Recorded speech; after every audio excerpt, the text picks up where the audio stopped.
Cohen. 19e congrès du Parti communiste chinois depuis hier, place Tiananmen. Vincent Hervouette, c'est la grand-messe tous les 5 ans, aussi décisive pour le pouvoir que l'est une élection présidentielle dans une démocratie, mais le suspense en moins. Oui, c'est un nouveau sacre pour le président Xi Jinping. Hier, il a infligé aux camarades 3h25 de discours. Une pleine demi-journée à écouter ce prêchi-prêcha tout flou, aussi long que la muraille de Chine. La télé chinoise montrait aux quatre coins de l'Empire des citoyens méritants, suspendus aux lèvres de Xi, tous les âges, toutes les classes, différentes ethnies, mais il n'y avait que la parité qui n'était pas respectée dans cet échantillon de figurants. Alors on écoute et on se dit qu'Emmanuel Macron, contenu en 1h10 avant le film du dimanche soir, est un leader modeste. On se dit même que le Trump qui tweet n'a pas que des défauts. Le rapport politique que le secrétaire général a lu d'une voix monocorde, c'est son bilan et son programme pour les 5 ans à venir.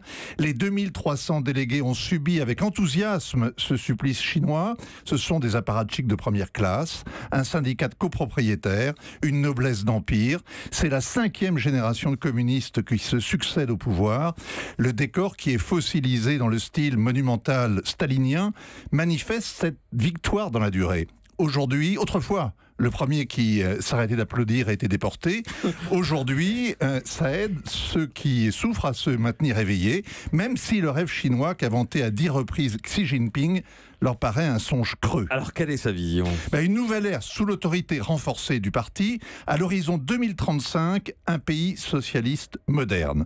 À Davos, Xi Jinping s'était fait le champion de la mondialisation. À Pékin, il a insisté, la Chine va s'ouvrir davantage, renforcer le rôle du marché et passer d'une croissance rapide à un développement axé sur la réduction des inégalités. Sauf que les Européens et les Américains constatent qu'il y a de plus en plus de protectionnisme et toujours aussi peu d'état de droit. Qui a-t-il renforcé son pouvoir ? Il fait de plus en plus penser à Poutine. Avec un vrai culte de la personnalité, le Congrès envisage par exemple d'inclure sa pensée dans la charte du parti, comme Mao qui habite juste à côté dans son mausolée. Et ça ne va pas s'arranger car il s'est débarrassé des factions rivales. La lutte contre la corruption a permis de jeter au cachot 300 000 tigres et mouches, les gros corrompus et les petits. Le dégagisme à la chinoise a passé à la trappe près d'1,5 million de cadres. Tout a changé donc depuis Tiananmen, mais ça peut recommencer demain. Et ceux qui imaginaient qu'avec l'économie de marché et l'essor de la société civile, le pays allait se rapprocher de la démocratie bourgeoise, et bien tout cela se sont illusionnés. Vincent Hervouette. Hélène ? Est-ce que dans ce pays de plus en plus verrouillé que vous nous décrivez là, il y a quand même une contestation sociale ou politique possible ? Alors on peut considérer qu'il y a 350 millions qui appartiennent à la classe moyenne, il y a 100 millions de riches et tous les autres, 1 milliard, sont des paysans ou des ouvriers pauvres. Alors il y a partout des émeutes, on les compte, tous les observateurs essaient de les dénombrer, mais il y a un tel verrouillage du système, de l'information, du web, etc., qu'on a du mal à les dénombrer. Un chiffre qui m'a beaucoup frappé hier en étudiant, il y a 2 ans, on comptait 150 millions de touristes chinois dans le monde.